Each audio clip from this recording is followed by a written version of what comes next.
എല്ലാവർക്കും നമസ്കാരം. പുതിയൊരു വീഡിയോയിലേക്ക് എല്ലാവർക്കും സ്വാഗതം. പുണ്യതയും അനുഗ്രഹവും ഐശ്വര്യവും ഭാഗ്യവും നിറഞ്ഞ നവരാത്രി ദിനങ്ങളിലൂടെയാണ് നമ്മൾ ഏവരും കടന്നുപോയിക്കൊണ്ടിരിക്കുന്നത്. നമുക്കറിയാം, ആദി പരാശക്തിയായ ദേവിയുടെ അനുഗ്രഹങ്ങൾ ആവോളം നമ്മുടെ ജീവിതത്തിൽ നിറയുന്ന ഐശ്വര്യപൂർണമായ ദിവസങ്ങളാണ് ഈ നവരാത്രി ദിവസങ്ങൾ എന്ന് പറയുന്നത്.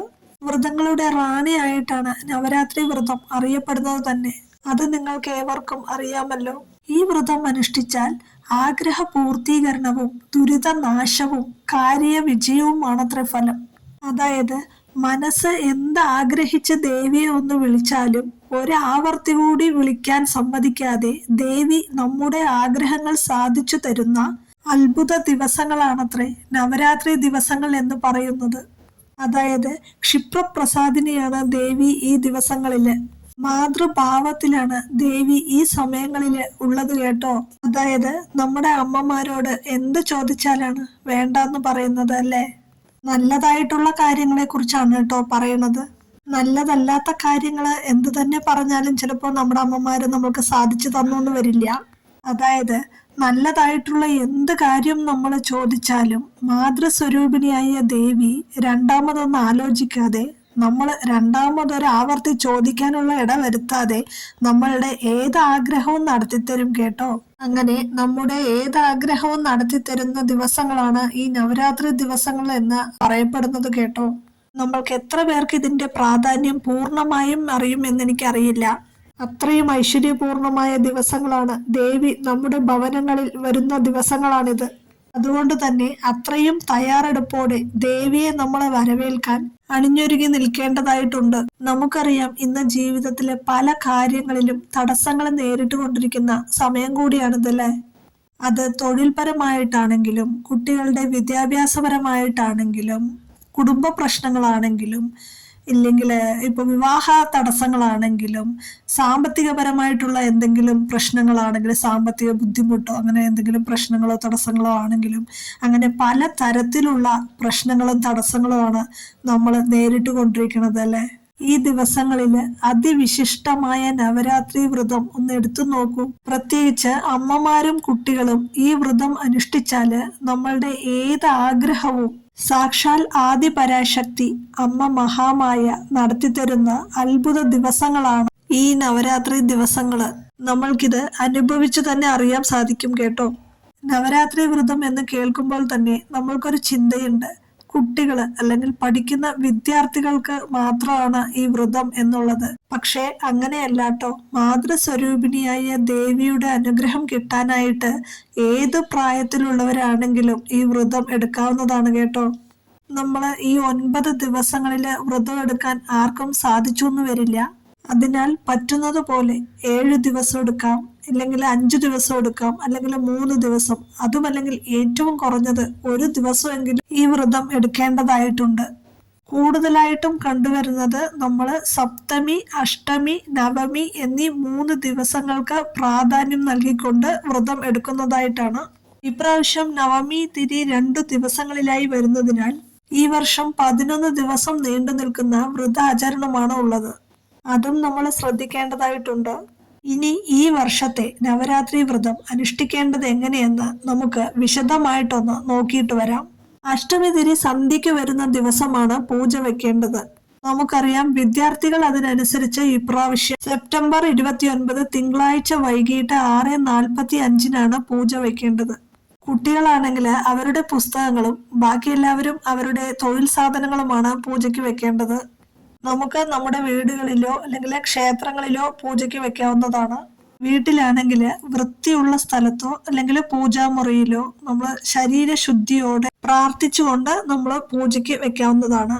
ശാക്തേയ വിശ്വാസപ്രകാരം 9 രാത്രിയും 10 പകലുകളും നീണ്ടു നിൽക്കുന്ന ഈ മഹോത്സവത്തിൽ ആദ്യത്തെ 3 ദിവസം ഭഗവതിയെ നമ്മൾ മഹാകാളിയായും അടുത്ത 3 ദിവസം മഹാലക്ഷ്മിയായും അവസാനത്തെ 3 നാള് മഹാസരസ്വതിയായും സങ്കല്പിച്ചുകൊണ്ടാണ് നമ്മൾ പൂജ വെക്കേണ്ടത്.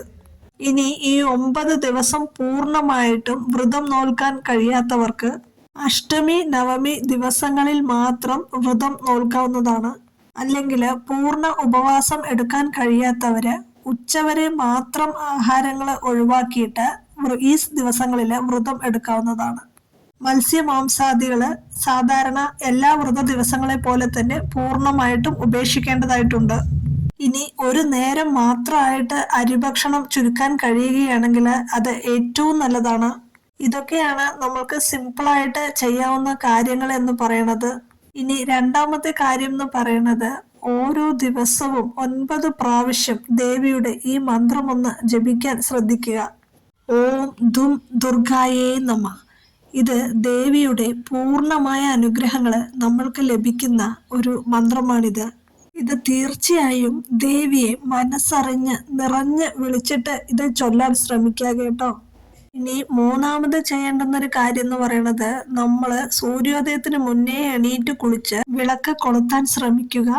ബ്രഹ്മമുഹൂർത്തത്തിലാണെങ്കിൽ അത്രയും നല്ലതാണ്. ഈ 9 ദിവസങ്ങളിലും നിങ്ങൾക്ക് സാധിക്കുമെങ്കിൽ ഏറ്റവും നല്ലതാണ് നിലവിളക്ക് കൊളുത്തുക എന്നുള്ളത്.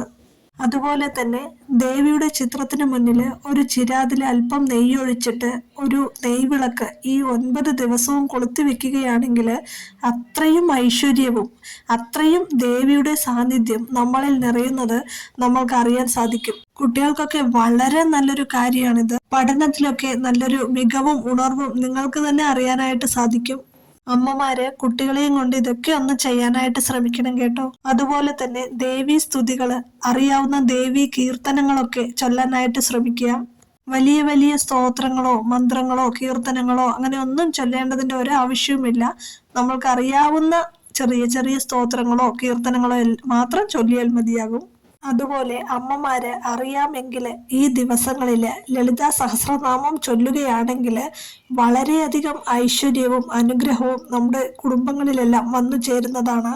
അതുപോലെ തന്നെ ദേവിക്ക് വെളുത്ത പുഷ്പങ്ങള് വളരെയധികം ഇഷ്ടമാണ്. അതുകൊണ്ട് ധാരാളം വെളുത്ത പുഷ്പങ്ങള് ദേവിയുടെ ചിത്രത്തിന് മുൻപിൽ സമർപ്പിക്കുക. ഇനി വെളുത്ത പുഷ്പങ്ങൾ ഇല്ലാച്ചാലും കുഴപ്പമില്ല. നമ്മുടെ വീട്ടില് എന്തൊക്കെ പുഷ്പങ്ങളാണോ ഉള്ളത് അത് മനസ്സറിഞ്ഞ് ദേവിയെ വിളിച്ച് നമ്മൾ സമർപ്പിച്ചാൽ മതിയാകും. ഇനി പറ്റുകയാണെങ്കിൽ അമ്മമാര് എന്തെങ്കിലും ഒരു നിവേദ്യം ഈ ദിവസങ്ങളില് ദേവിക്ക് സമർപ്പിക്കാൻ ശ്രമിക്കുക. അതായത് പാൽപായസമോ അരിപ്പായസമോ അതും അല്ലെങ്കിൽ ഫ്രൂട്ട്സോ, അതായത് നമ്മുടെ വീട്ടിലിപ്പോൾ എന്താണോ ഉള്ളത്, പഴങ്ങള്, ആപ്പിള്, മാതള നാരങ്ങ, ഇതൊക്കെ ദേവിക്ക് ഭയങ്കര ഇഷ്ടമാണ്. എന്താണോ ഉള്ളതുപോലെ അത് ദേവിക്ക് സമർപ്പിക്കുക.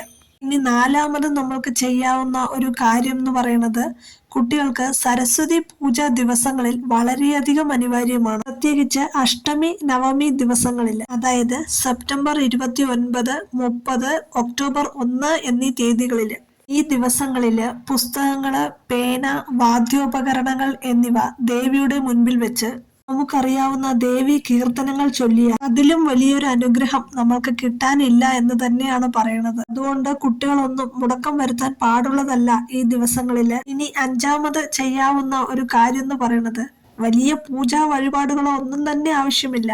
ഇനി ഒരു ദിവസം, ഈ 9 ദിവസങ്ങളിൽ ഏതെങ്കിലും ഒരു ദിവസം, അല്ലാച്ചാല് ഈ 9 ദിവസങ്ങളിലെല്ലാം നമ്മൾക്ക് ദേവീ ക്ഷേത്രത്തിലൊന്ന് പോവാൻ കഴിയുക എന്ന് വെച്ചാല് അതിൽ പരം ഒരു അനുഗ്രഹം വേറെ ഒന്നും തന്നെ ഇല്ല. ദേവിക്ക് പുഷ്പാഞ്ജലി, അതുപോലെയുള്ള ചെറിയ വഴിപാടുകൾ, നമ്മളെ കൊണ്ട് എന്താണോ കഴിയുന്നത് അതുപോലെയൊക്കെ വഴിപാടുകൾ നമ്മൾക്ക് ചെയ്യാവുന്നതാണ്. വിദ്യാർത്ഥികൾക്ക് വേണ്ടിയിട്ട് പഠനത്തിലൊക്കെ അല്പം പിന്നോട്ട് മടി, അലസത ബാധിച്ചിട്ടുണ്ടെങ്കിൽ വിദ്യാഗോപാല പുഷ്പാഞ്ജലി നടത്താവുന്നതാണ്.